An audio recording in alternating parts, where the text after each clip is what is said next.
She's a social impact entrepreneur, a public speaker, and a women's empowerment activist who's doing everything she can to make a positive change in the world. Please welcome Arzo Yusuf. I care about humanity. I care about people. I care about my community.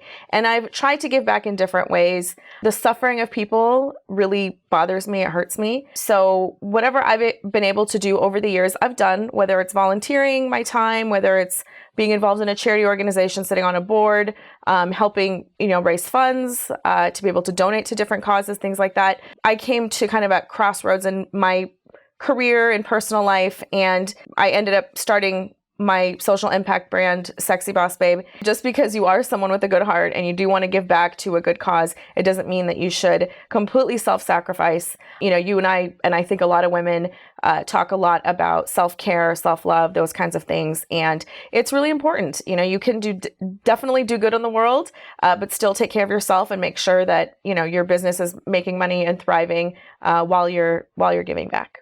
Sexy Boss Babe is actually a beauty product. And the brand identity is all about women empowerment. So we have our own definition of what a sexy boss babe is.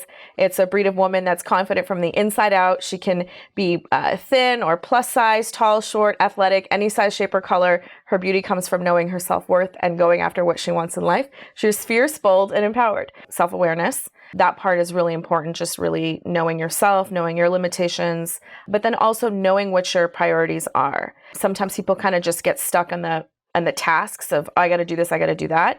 But you end up, if you take your time and just look at it, what's the value out of this activity? You're like, wait, this is not doing anything. This is actually a complete waste of my time, but it's keeping me busy.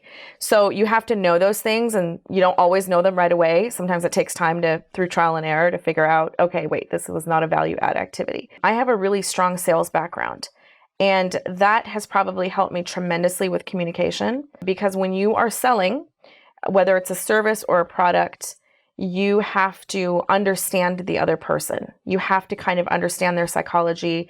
You have to understand, is this somebody that's analytical? Is this somebody that's relationship oriented? Is this somebody that likes to talk?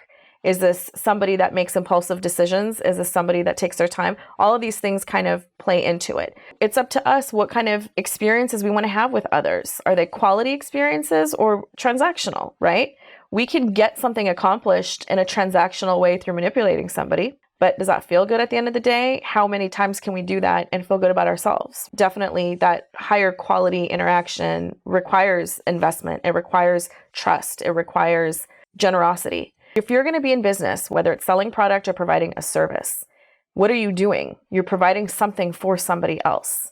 So you're giving something. And yes, you deserve your value, you deserve your, money. There are some clients that are difficult clients. You're allowed to not work with difficult clients. That's a choice that you have, especially if you're a small business. If you're not going to have some flexibility, if you're not going to bend a little bit, your business is not going to survive long term.